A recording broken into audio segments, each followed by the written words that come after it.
Hello, so this is the second video I've made, which is a bit of a music theories for dummies kind of thing. And today I've got a real treat for you because I mean, when we say dummies, this guy is just the stupidest mother you've ever met in your entire. I mean, just truly an abject moron. It's my friend Hamish. Hello, Hamish. Thought you were going to introduce someone else then, but I realised that I could see the joke building. Not going to deny it though, to be honest with you, Jacob. But I am happy to be here. This is very new to me. I'm not sure what the scene is. You're going to tell me, I presume. Well, how much? I mean, you're a big fan of music, and you know music, you know lots of music. But how much I've heard music it kind before. of how much music theory would you say you know? Uh, Slightly above fuck all. I Right. mean, I taught myself guitar at a very late age of about, I don't know, 21 or something, so about 10 years ago. Uh, and that was just purely so that I could kind of play tabs when I was bored on a weekend. And Hmm. that's how I learned it. I can't read music. I understand the concept behind things like scales and keys Hmm. and harmonies and things like that, but I understand it in very broad strokes. I could probably, given a multiple choice exam, put some answers right, but Yeah, I yeah, mean, yeah.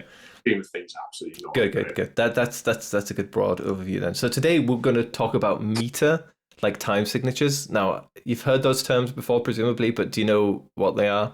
So I can tell if something's 4/4. I can Hmm. tell if something's off of that, like a 5/4 track sticks out to me. For example, one of my favorite pop songs is Amory's One Thing, which I think is one of the few pop songs that's in 5/4. I think 15 Step by Radiohead's in 5/4. Right, right, And right. Yep. between 4/4 and 5/4, those are the ones I know. And then I know it goes really weird.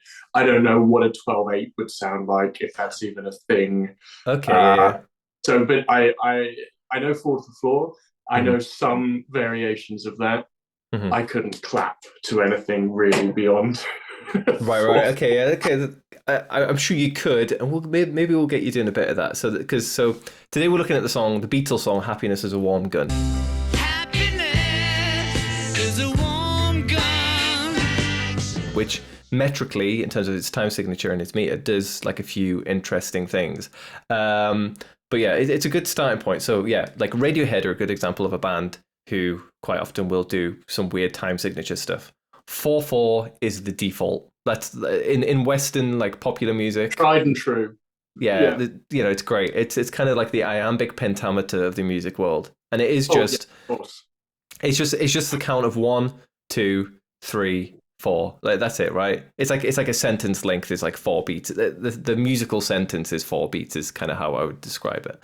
So the vast majority is going to fit in that. Now, so in some cultures, there's like folk music, like Balkan folk, for example, Hmm. gets quite weird. The default isn't necessarily 4/4, but for us, 4/4 is just the go-to thing. So, do you know what the two fours mean? No, I Right, don't right. actually. Yeah, I yeah. could It's see it written down. yeah, I yeah, could yeah, get four yeah, yeah. beats in. Uh, well, it's not 4 bars, is it? So it's 4 beats, 4 bars. Is that it? No, I don't No, know. no. So it's kind of it's music is one of those things where like there's a logical reason behind like why things are called a certain way, but it doesn't necessarily work out mathematically. You can't just like apply mathematical logic and it just makes perfect sense. So this is one of those things where it can Right. be a bit unintuitive for people. But the first four just refers to the count. So 1 bar is a count of four, and then the second four refers to how big each count is, basically.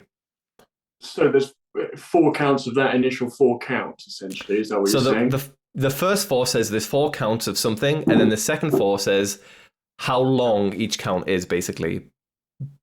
But Okay. so the second four, and this is where it gets a bit confusing. It's what we call a quaver or a quarter note. Like in the UK, we call it quaver. Americans call it a quarter note.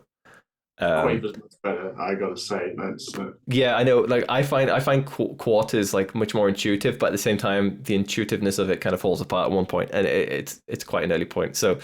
basically, 4/4 means that there are four quarter notes in a bar. Yes. Okay. Or four quavers. A quaver is actually an easy way to call it. So it just means there's four, and a quaver is basically just like a big beat. So it's 1, 2, 3, 4. It's just like those are the 4 beats. So for example, you could have the second number could be an 8, and that means so it'd be like 1, 2. It's the other way around. It's twice as fast. Okay. Yeah. So, for example, 4/4 is 1, 2, 3, 4. 4/8. 3, 4. 1, 2, 3, 4. It would be one. It'd be like 1, 2, 3, 4. 1, 2, 3, 4, like that. Okay. So the thing is, you're almost certainly not going to call a piece of music 4/8 because you would just call it 2/4. And you'd count it 1, 2, and you'd count the beats between it. Does that make sense? That makes sense. Can I ask stupid questions as we go through them? Yes, absolutely. So it always seems to me that this is a 4/4/4/8. Could you get in there? Could you go crazy? Could you go wild? Could you put 4/7? Would that even make sense? Does it have to be in a multiples of 2? Basically, yes. So some people get really weird with things, and I don't quite understand these like irrational meters that have anything. But it's not just a multiple of 2. It needs to be, I guess, a square function of 2. Is that right? So 2, 4, 16, 32. Those are the numbers you can do. So it doubles each time. Sure. Yeah. So that's basically how it's done. Again, some people get really weird with it. I don't quite understand it when it gets really mental. Like some people will write like 4/7, but I think it's incredibly rare. And I think they're just doing weird maths for the sake of it. Now. Yeah. Okay. Yeah. So 4/4 is the most common. 3/4. 3/4 is probably the most next common in like Western music, and that's just 1, 2, 3, 1, 2, 3, 1, 2, 3, and it's like because it's 3/4. Each one of those is like a proper beat. 1, 2, 3, 1, 2, 3. We call that a waltz. Yeah. Okay. Yes, I think I'm familiar with that. You can kind of feel the sway of that because exactly. So 3/4 is the next most common. So that is not very popular in pop music. There are obviously like tons of classical waltzes. You hear it a bit in like folk music, but I don't know if you know "Suspended in Gaffer" by Kate Bush is 3/4. Out in the garden is hot for the heaven, and we're only bluffing, we're not once. See, obviously I know Kate Bush, but I've got to be honest. Not that song, yeah. Her voice annoys me. I find it very shrill. Yeah, I know. Unacceptable. I prefer the placebo version of Running Up That Hill, and I even saying that I regret that because that's going to go out to the internet. But it's fine. That's fine. I did introduce you as a complete moron, so that's a good point. Just living up to it. yeah. So yeah, 4/4 is the most common. 3/4 is probably the next most common, and then probably the next most common after that is what we would call 6/8. Okay. This is where things get a bit confusing because it's not just 1, 2, 3, 4, 5, 6, 1, 2, 3, 4, 5, 6. They 6/8, the way it's played like 99% of the time, and again, I guess there are other 6/8s, but no one ever plays them. 6/8 tends to be played as a 1, 2, 3, 4, 5, 6, 1, 2, 3, 4, 5, 6. So it's still grouped in 2 pairs of 3. So it is kind of similar to a waltz. So a waltz is 1, 2, 3, 1, 2, 3. And 6/8 with a 6/8 that you could name? I can try and visualize in my head. Loads. It's like almost too many to think of. So like right, okay. So it's more than I would imagine. Yeah. We Are the Champions by Queen, obviously. Hallelujah. Everybody Hurts by REM. So yeah, maybe this is where like a brief sample will help actually. So I love a brief sample. It goes like this: the 4th, the 5th, the minor fall. Very popular in like folksy sounding music. So like a jig, for example, like a folk jig is technically in that kind of triplet time. They still have kind of sway of a waltz. It's just got the speed there. Yeah, okay, I got you. Yeah. So the different, sometimes a lazy feel to it. Sometimes a bit of a like you slow it right down. It's got that kind of like lazy, kind of like lilting feel. Yeah. So between them, 4/4, 3/4, and like 6/8 cover just the vast majority of songs. Once you're outside of those are the ones that kind of feel normal to people. Even like the 3/4 feels quite normal because it's 1 2 3 1 2 3, not too weird. As you say, beyond that, it's sometimes easy to spot when it's weird, like if something's like 7/4 or something like that. But it's not necessarily always easy to work that out. Yes. So I think one of the most famous ones that I know of, certainly when I was growing up, again, we mentioned Radiohead, was Always the Room, where the Pyramid song had no time signature. Now, I know that is not to be the case. I think it's 12/8 and then it switches or something like that. But that it's impossible to tell by listening to it.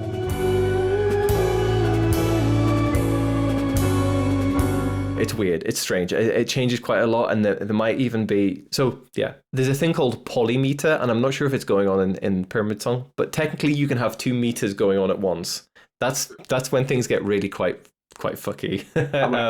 Depth then, yeah. Yeah, I mean, for the most part, I am, but it just gets very strange, and it gets quite complex, and it's quite rare outside of like jazz fusion, like progressive rock. Oh, those guys, I see. Yeah. The cool kids in class. Basically. Yeah, put your anorak on. Yeah. Okay. But it does happen, and there are others. It's not just those times, but it's not super common outside of that. So yeah, that's like a general overview of it. So let's get to the Beatles. Now the Beatles are not the most like rhythmically complex band in the world. However, there is sometimes some nice, cool, like interesting meter stuff going on, and we're talking about Happiness as a warm gun, so we'll talk a bit about that song. So this song starts quite simply in 4/4. She's well acquainted with the touch of the velvet hand, like a lizard on a window pane. Brilliant, right? It's a classic, and you can kind of tell it when you listen to the song. She's well acquainted with the touch of the velvet hand, like a lizard on a window pane. Quite straightforward, right? Yeah, even I've got that. Yeah, brilliant, great. So, but even in this opening part, this opening section, because it's a song with like different sections, obviously, there are moments where we're going to like slightly different meter. Luckily, it's still like subdivisions. It still fits into 4. It's still like a something 4. So it's nothing wild. For example, there's a bar of 2/4. Where he says, like a lizard on a window pane. Velvet hand, like a lizard on a window pane. There's a bar of 5/4 where he says a soap impression of his wife, which he ate and donated to the National Trust. A soap impression of his wife, which he ate and donated to the National Trust. It's almost like he's trying to fit in a syllable here or there and matching it with that. Yeah, right. Exactly. So I'm glad you said that, because that's exactly what John Lennon would have been doing. He's a lyrics guy, right? He comes to it with his lyrics, and he's got this piece of music, and he simply just needs to fit in the lyrics that he needs to fit in, or he's said all the lyrics he needs to say, so he's moving on to the next bar. That's basically it. He's not sitting there and doing like a kind of a dream theater kind of, hey guys, we need a song in 17/8, let's go crazy with this. Get the pan flute out, you know. Exactly. Yeah. Not quite what's going on. No. And it's not until a little bit later that we get like a significantly different like feel in the song. So let's just listen a bit more.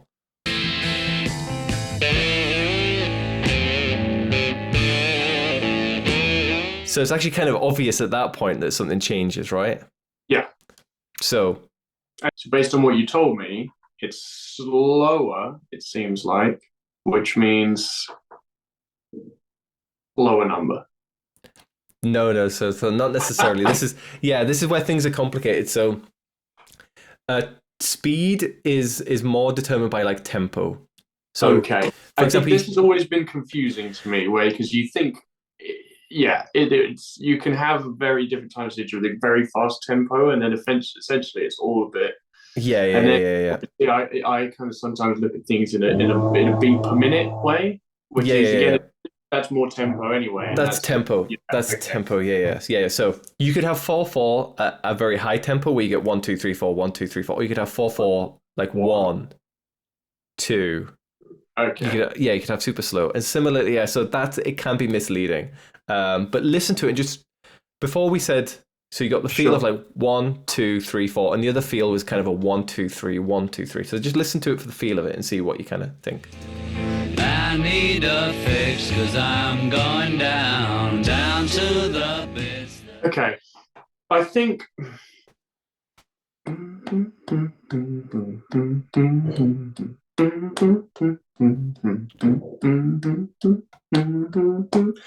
Oh, is it 8 something? It's not. It's something over 8. It's the other way around. It's actually I think where I'm getting. Okay. right. So most people would call it like a 9 over 8, but it's like a triplet. It's like a triplet feel. So it's really 1, 2, 3, 1, 2, 3, 1, 2, 3. So you get a 1, 2, 3, 4, 5, 6, 7, 8, 9, 1, 2, 3. Yeah. Okay. Yeah. So it's like a triplet feel now, and this is where it gets a little bit weird because it goes between a bar of like 9/8 to 12/8, which basically means the first one is 1, 2, 3, 4, 5, 6, 7, 8, 9 with that 1, 2, 3, 1, 2, 3 feel, and the next one is just 1, 2, 3, 4, 5, 6, 7, 8, 9, 10, 11, 12, and he's again it's just fitting in lyrics to a general rhythm of 1, 2, 3, 1, 2, 3, but sometimes he needs a few extra syllables and sometimes he doesn't need them. Does that make sense? It does. It's interesting that he manages to fit those in, change things up without it kind of becoming a bit of a car crash. You would assume that you needed to kind of carefully plan those things. Yeah. But it seems like he just kind of nips in there and fits in the kind of 9 or a 10 when it suits him. Yeah. So that's a good point. Is that because of the tempo again? He just fits them in quickly? Is it? So I think on this bit, it's simply because it doesn't make a huge difference because you're just fitting in an extra. If the pattern is 3, 1, 2, 3, 1, 2, 3, 1, 2, 3, fitting in an extra 3 isn't too disruptive. It's just like it's not too disruptive. Yeah. But there's a point later on. Mother Superior jumped the gun. Mother Superior jumped the gun. For example, where it goes into 10/8, so that's not a multiple of 3, basically. Right. It's not a multiple of 3, and it still sounds like it still fits in. It's not a car crash. It's not weird, and that's just it does. Like, it sounds. It almost just adds to it because you kind of go, oh yeah, that's like a little There's something just a little bit off kilter about it without it being like a complete which mess. fits the song anyway, right? Exactly. So. Yeah. It's kind of it's a strange song. I mean, I always love this. It's one of those like strange songs that just kind of gets you instantly. I think because it's just like, wait, what's going on? Oh, wait, it's changed. Wait, how long is this? It's 2.5 minutes long. We just go through these like different sections. Okay, whatever. It's brilliant. Yeah. So. Again, it's a little bit off kilter, but it's 10/8 here. It doesn't fit into a multiple of 3. That means there's something kind of added on or sliced off that we would have had compared to a 9/8 or a 12/8 because they are multiples of 3. Anyway, for the end bit, the Happiness is a Warm Gun kind of like doo-wop bit, I guess. Happiness is a warm gun. Yeah. It's doo-wop kind of barbershop type thing, isn't it? Yeah. Again, it's kind of like a little pastiche moment. I like it. It's strange, but it's cool. This is where we go back into 4/4, and 4/4 I didn't say before, but 4/4 is so common that we literally just call it common meter.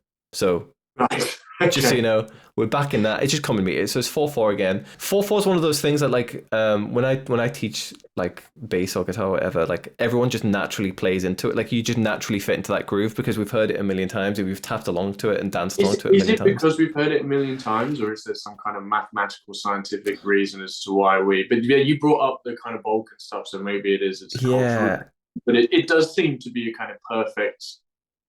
I'd like to know.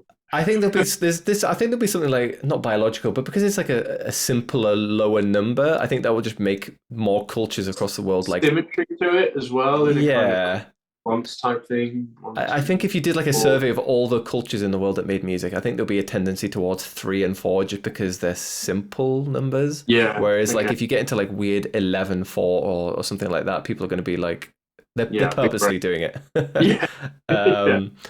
Cool. Yeah, but this bit is weird. So this is where we're possibly touching on like that polymeter that I said before, where you basically got 2 meters at the same time. And you know what? For years, I didn't really spot this. And I tried to work it out myself by just listening to it and seeing what's going on, and I just couldn't quite get to the bottom of it, so I cheated and looked it up online. Oh no! Oh, I know.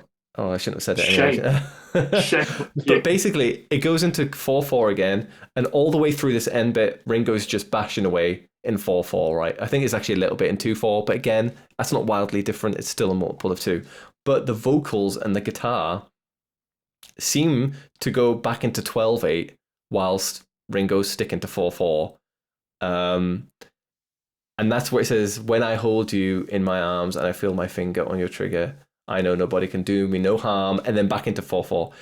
Yeah. And as far as I can tell, that is what's happening, because I can hear Ringo bashing away like just straightforward, like kind of beat, whilst strange things happen with like some of the guitar playing and the vocals, and I was just struggling to count it out. But 12/8 over 4/4 means that there's some bars that overlap, basically. Yeah.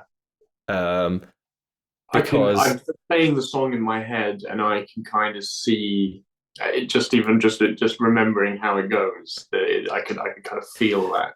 I can't explain it, but I can feel. I know what you mean. Yeah. There's almost like a pull to it where you're like, wait, where's it going? But let's try to find that and listen to it very briefly. When I hold you in my arms, because it's a warm gun. And it's strange. It's just, I mean, I think some like it's obviously not, although maybe it is, but it almost seems accidental to some extent, some aspect of that. I mean, yeah. I know that the way the jamming comes together, it may have been just one of those where.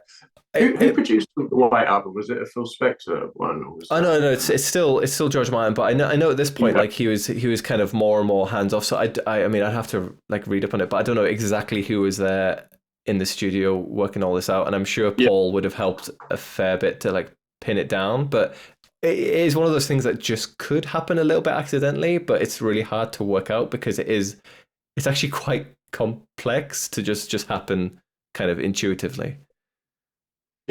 Yeah, it could do. I probably didn't because it's the Beatles, but it could. Yeah. But I mean, it's hard to say. But so one thing that's really worth noting, we've not got long left anyway, but really worth noting is that Paul is the musician in the Beatles. He's the peak musician in the Beatles, I guess. And I'm not dissing John in any way. I'm probably a bigger John fan ultimately than I am Paul. I think it's marginal, but I probably would. But it is worth saying that Paul is kind of the melody and the chords guy, and John was clearly the weird rhythm guy, because there are no Paul examples that I can think of that do anything like this, but there are a few other John songs where he'll chuck in just like a weird little like time signature thing. So Across the Universe, for example, has those extra bits where he's just chucking in extra beats here and there, just again to fit lyrics in. Mind possessing and caressing me. We Can Work It. And the Walrus, I think, has a few moments as well. Strawberry Fields certainly does have some odd metrical stuff going on. Strawberry Fields forever.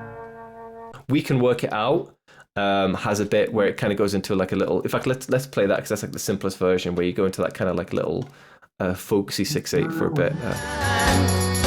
Fussing and fighting, my friend.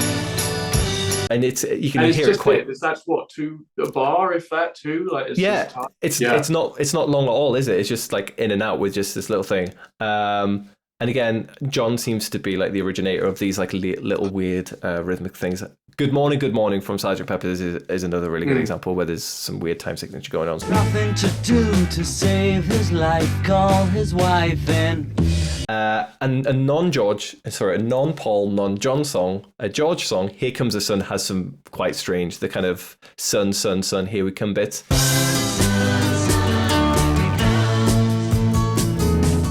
Metrically. But again, I think for both George and John, when something weird was going on metrically, it's because they had like a little vocal moment or a little bit of lyrics, and they had to fit it around there, and they kind of took it from there. And I think,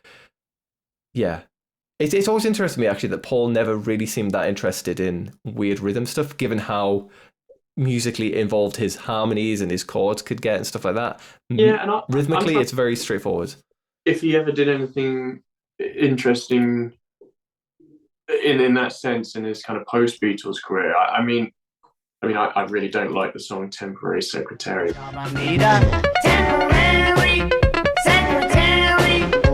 But that's obviously a bit of an interesting. But even that's fairly. I mean, because it's just on a sort of step sequence or whatever it is. Yeah, I don't know all of Paul's stuff, and he's one of those guys who's just put so but much it's out. it is fairly.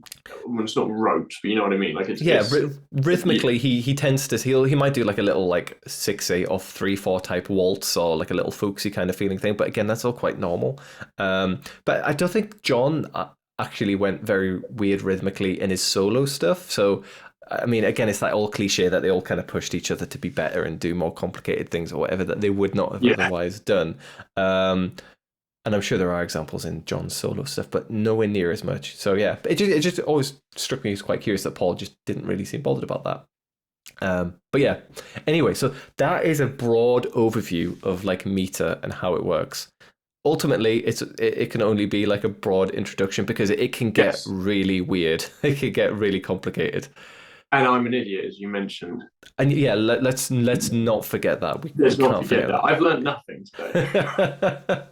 That's fine. This is just content for my bullshit YouTube channel.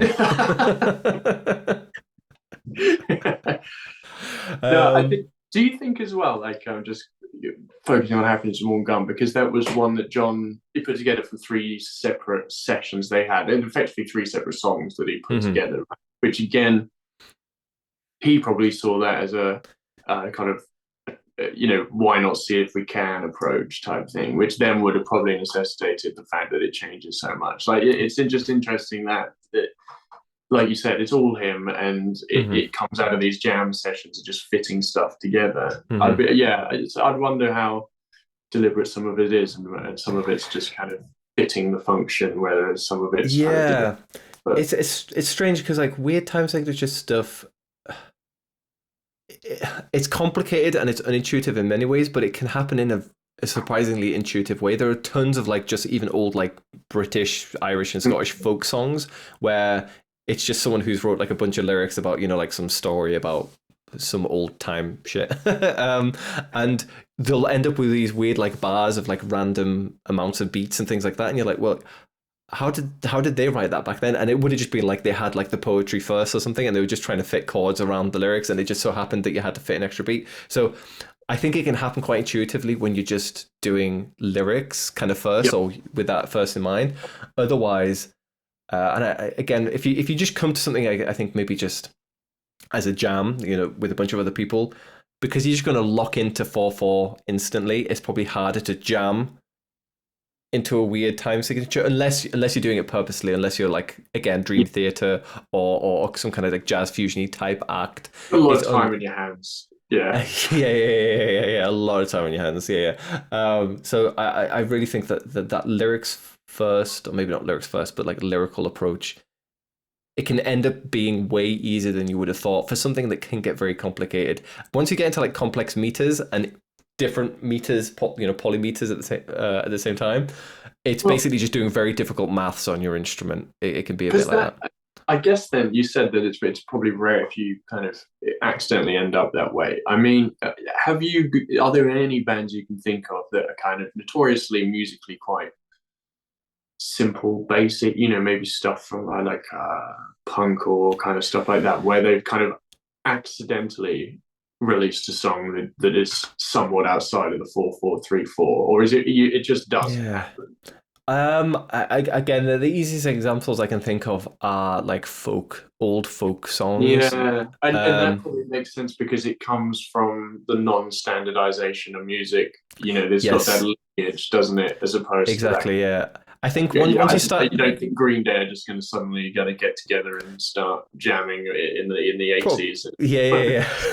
Probably not. I think especially once you start involving a drummer and other instrumentalists, like it becomes a lot like you really have to like know what you do. You can't just be like guessing your way through. So there's a Scottish folk singer I really like called Dick Gowan, and he's a great singer, and he's a great guitar player, and he plays guitar and he sings. It's mostly just him and his guitar, and sometimes the sense of it just completely collapses. Like it's just like him whacking a guitar, and it all sounds cool. Come follow me workers who toil night and day by hand. But you can get away with that when you're just singing with yourself and playing guitar, because you can just change chords when you need to. And sitting there trying to count that out, sometimes you're just like, what? That's just, it's changing you like couldn't constantly. If you tried. Yeah. Yeah, okay. Exactly. Whereas once you start involving a lot of other people, you probably need to know what's going on, even if you stumble upon it. You probably either need an incredibly talented drummer or an accidentally talented one. Yes, yeah. Exactly, yeah. So, I mean, like, if you've ever heard the Shags. Oh, the rich people want what the poor people got. Have you heard it? Yeah. So I'm pretty sure their recordings will quite often step out of 4/4 and stuff like that. That's what I'm trying to say. Yeah. Really. How many just think, is that smart or is this person just shit? Yeah. I think if that's happening, it's just because they're shit. But yeah. So like the most famous songs with weird time signatures are like "Money" by Pink Floyd. That's like a 7/4 feel. I know you're a big fan of Pink Floyd. All You Need Is Love by the Beatles. Again, a John song. Not super weird. It's mostly 4/4, but there's the odd bar of 7/4. That Outkast song, Hey Ya, goes into a bar of 11 at some points. Yeah, so it's quite strange. And then maybe they're the kind of most famous like big pop songs that everyone will know. And Bohemian Rhapsody has a few odd metrical moments, but there's a lot of 4/4 in that as well. So I imagine more popular in the sort of 60s, 70s. You'd get that a bit more than you do now. I imagine. I think the modern dance music and things. I'd be interested if, because hip hop's still so kind of closely based around beats and things, but there's a set of funk kind of stuff maybe that comes in. I don't know. No, I think there's definitely like a lot of progressive hip hop where it will like get out there a bit, but the weirder your time signature is, the less dancey for the most part it's going to be as well, because like so 7/8 for example is quite a popular weird time signature. So 7/8, let's just briefly cover this off and then we'll finish soon. So if a normal bar is 4/4, that's basically the same as it being 8/8. So normal 1, 2, 3, 4 could also be counted 1 and 2 and 3 and 4 and that's 8/8 basically. So if you had 7/8, you're basically just chopping half a beat off the end and you get this 1, 2, 3, 4, 1, 2, 3, 4, 1, 2, 3. So that's 1 and 2 and 3 and 4, 1 and 2 and 3 and 4. Stunted, isn't it? It's that kind of Exactly. It's almost like limping and it's like a bit odd. So there are like is it The Ocean? I think The Ocean by Led Zepp is 7/8. So it's actually 4/4. It's 4/4 and then it's 7/8. Yeah. So you get that there's a slight dun, dun, dun, dun, and then you like miss a beat and it's like, wait, what? It's slightly odd, but it's cool. But it means it makes it harder for like some random headbanger in the audience to really get into the groove, because it's a little bit weird. A few years ago, my friend had an extra ticket to go see Dream Theater, which is the only reason I went to see them, by the way, just to be clear. That excuse. I mean, it was exactly what you'd expect, but it was funny. Everyone would sit down, and then everybody gets into this section where they're like headbanging, and then suddenly the time signature just changes, and then just everyone's lost, and then like the whole place just kind of loses sense of where they are. And then the same thing happens like every 5 minutes because of those weird time signatures. But anyway, Cool, good. That was great. Oh, I thought you were about to rip into Dream Theater a little bit more there. No, because their fans scare me. So as far as they will know, I think they're a respectable band. I enjoy what they're doing, and their fans are clean. That's certainly that, yeah. Okay, cool. Anyway, thanks for your time. Hopefully you feel like you learned a little bit. I did. This was very enjoyable. What's this whole this bit of content called? Have you got a title for these? Is it like Jacob talks to an idiot for 45 minutes? I mean, yeah, it's just music theory for dummies. Okay, great. Yeah, I'm just going to keep it real simple. Yeah, cool. So expect to see it sometime soon. Yeah, cool. Yeah. Thank you for your time. Anyway, cheers. Thank you.